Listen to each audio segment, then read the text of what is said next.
have again? It's a Daisy Rose. Oh my goodness. Oh my goodness. Oh, I love her.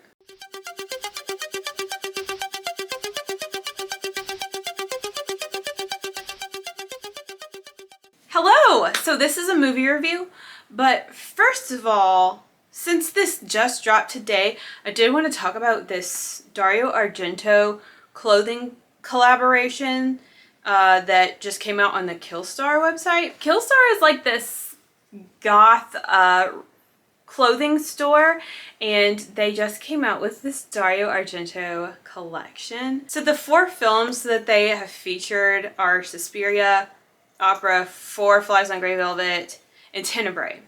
So there are several pieces of clothing inspired by those films, which is pretty cool. Like, some of them are pretty cool, like this Suspiria long sleeve tee. But then I looked through all of it and I'm like, I don't even think there's anything that I would get. Like this 4 Flies on Grey Velvet shirt is just like a shirt of eyeballs. Nobody's gonna know what that is. I barely could tell what that was, you know what I mean? But it's still really cool. It's a cool sentiment. And this was a shirt that I thought was really cool.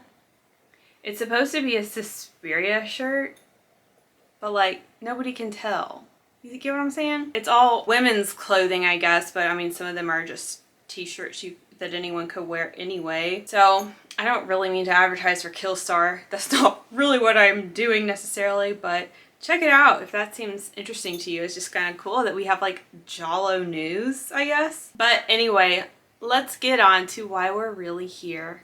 We're going to talk about the case of the Bloody Iris today. Yeah, I figure why not take the time to review all of my favorites. I randomly picked Bloody Iris today. So if you haven't seen this film, you can still watch this video. I am not spoiling anything of great importance. Case of the Bloody Iris is one of the first Giallo that I watched. I mean, it was probably in like my first 10 that I watched. And this one in particular, I was like, okay, yes, I think this Giallo thing is gonna be great. I'm also pretty sure this is the first time I saw Edwige, maybe even the first time I saw George. So, I mean, this is a special movie. Oh yes, I'm trying to get better at holding up the movie when I review it. So, when I think about Case of the Bloody Iris, I think about orange. The reason might be obvious, but there are also some orange items that Jennifer wears in the movie. So that's the color I associate with this movie. Fun fact, I got an orange azalea last year, and Zach and I named the azalea Jennifer. So we're hoping Jennifer will bloom this year. Oh my god. Anyway, Case of the Bloody Iris was released in 1972. Of course, one of the best years for Giallo. It is directed by Giuliano Carnameo, written by Ernesto Gastaldi, and it features an amazing soundtrack by Bruno Nicolai. Thank you also, Brian, for sending me the soundtrack. It is a treasure. The Italian title translates to Why Those Strange Drops of Blood on Jennifer's Body. And I know I've said this before, so sorry for the repetition, but come on, think about this. Doesn't it seem like that title is possibly the inspiration for the title of the 2009 movie Jennifer's Body? Why are those strange drops of blood all over Jennifer's body? Jennifer's body.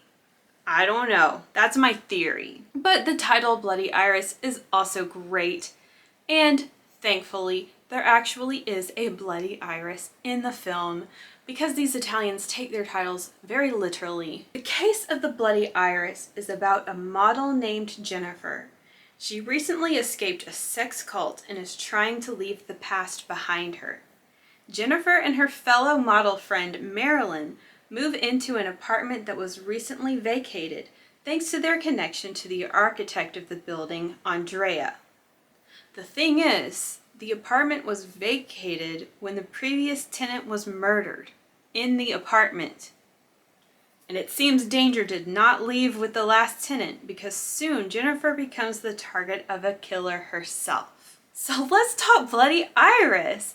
One of you guys have said before, I can't remember who it was, I'm sorry, said that Bloody Iris is like a satirical Giallo, like a Giallo that makes fun of Jolly, and I totally get what you're saying, even though I can't really explain why. But yeah, this is a fashion model Giallo. I love fashion Jolly, and this film contains many crucial elements of what you could say is like a stereotypical Giallo. Here are our main players in this movie. Edwige Fenech as Jennifer. We all know her. Strange Advice of Mrs. Ward, All the Colors of the Dark, so on, so on, so on. We have George Hilton playing Andrea, the architect. He, of course, is in everything as well. Casey with Scorpion's Tail, Strange Advice of Mrs. Ward, blah, blah, blah, blah. We have Paolo Quattrini as Marilyn. I don't know what else she's been in. I don't think I've seen anything else with her. We have Annabella Incontrera as Sheila. This beautiful woman is in films such as So Sweet, So Dead. We have George Rigaud as Professor Isaacs, and he's in like everything too. Eyeball is one thing he is in.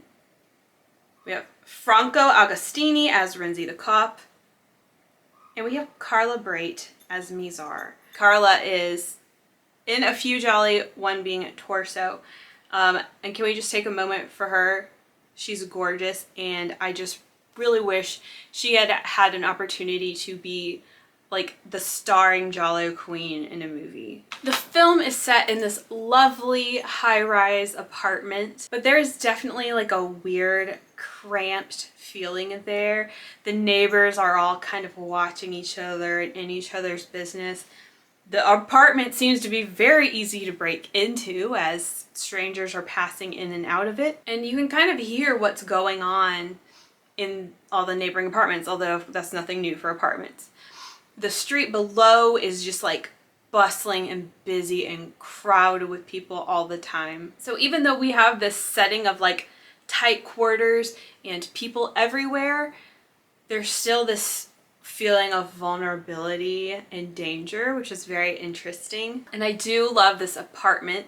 This is something I've said in previous videos, but I like how the apartment in this film in particular, it feels like our home base. Like as the audience, it's just this familiar home base for us. This Giallo is a bit different from others in that there's plenty of humor. Jennifer's roommate Marilyn is totally unstable. She is off her rocker. I would hate to be her roommate, but she is very entertaining. And when George Hilton slaps her, it is just pure gold. Renzi, our cop, is also hilarious. He's just got this very goofy demeanor. There's so many great moments with him. The film has this strange, very like subtle, humorous tone to it throughout. Even at the very beginning of the film, when they find the very first dead body, no one's really that disturbed by it. They just seem slightly inconvenienced by it. It's so weird. This is definitely more of a funny and cheerful Giallo, which is a stark contrast to some other selections from the genre, such as What Have You Done to Solange, for example. That's what I was originally going to review today. So What Have You Done to Solange is incredibly bleak. Bloody Iris, on the other hand, is almost like sunshiny. The music, this soundtrack is extremely important. This is a must in the genre. Those very like jazzy Giallo scores are definitely my favorite. They really help define that golden age. And this score in particular is kind of like upbeat and romantic, but it's also like slightly shifty and like suspicious. But also it has this kind of like funny tone to it. You get it if you've listened to it. I'm sure you get it. There's some themes in this film, although it's not necessarily the deepest film ever. There are some interesting themes. I always like the woman trying to escape her scandalous past. I love that. And we see Edwige in roles like that a lot, actually. And even the theme of like men possessing women like objects in this film is very stylish. The camera does not shy away from experimentation here.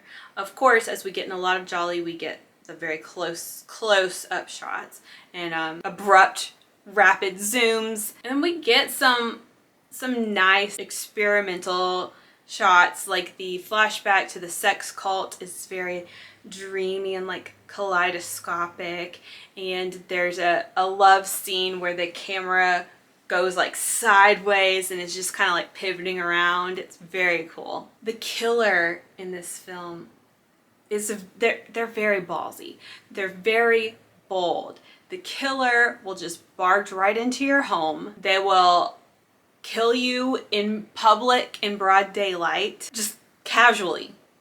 And the killer is also dressed like the very classic Giallo killer, which you can't go wrong with that. So let's talk about the acting. The thing about these Gialli, at least for me, is you're either watching this dubbed audio or you're watching with subtitles. You have this separation of like, it's a different culture and it's a different decade. It's hard to gauge, like, are they a good actor? It is for me anyway, you know, and that's not really what the focus is. But I found myself wondering, like, is Edwige actually a great actor, or is she just fine as hell? But after revisiting it today, I do think she is a great actor. She conveys fear, especially because I'm watching her in a lot of horror. She conveys fear just really, really well. So this story, I think the story is really good. I like how it gets tied up neatly, and you know, the beginning connects to the end in a way, and I just like how it gets wrapped up. I like how it's written, but that's Ernesto for you.